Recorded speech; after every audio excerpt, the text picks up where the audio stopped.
ভালোবাসা পরাধীনতার শিক্ষা দেয় না, বরং স্বাধীনভাবে ডানা মেলে খোলা আকাশে ওড়ার আনন্দ দেয়। দম বন্ধ করা একঘেয়েমি জীবন নয়, বরং মুক্ত বিশুদ্ধ বাতাসকে প্রাণ ভরে নিয়ে বাঁচার আশাকে আরও জীবন্ত করে তোলে। শুধু আনন্দে নয়, দুঃখেও ভালোবাসার মানুষটার হাত শক্ত করে ধরে রাখার ভরসা যোগায়। আর আজীবন আমৃত্যু পরস্পরের পাশে থেকে সমস্ত বাধা বিপত্তিকে মোকাবিলা করার প্রতিশ্রুতি দেয়। যেখানে শরীর দুটো হলেও মন বা আত্মা একই, অভিন্ন। যেখানে চাইলেও মনটাকে আর কখনোই আলাদা করা যায় না। ঠিক যেমনভাবে নদী একবার সাগরে গিয়ে মিশলে তাকে আর পৃথক করা যায় না।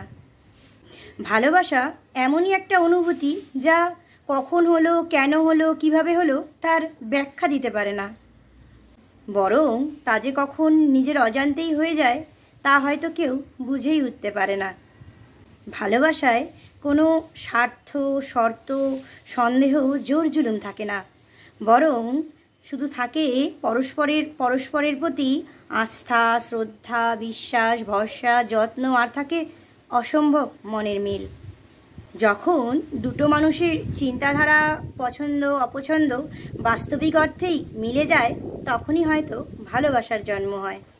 ভালোবাসার মানুষটির গুণগুলির পাশাপাশি তার ছোটোখাটো দোষগুলিকেও আপন করে নিতে শেখায় ভালোবাসা। নিজের অস্তিত্ব পুরোপুরিভাবে বিকিয়ে না দিয়ে যে যেরকম তাকে ঠিক সেইভাবেই গ্রহণ করে নিতে পারাটাই হয়তো প্রকৃত ভালোবাসা। নমস্কার, কলমে ও কণ্ঠে আমি পাভেলি।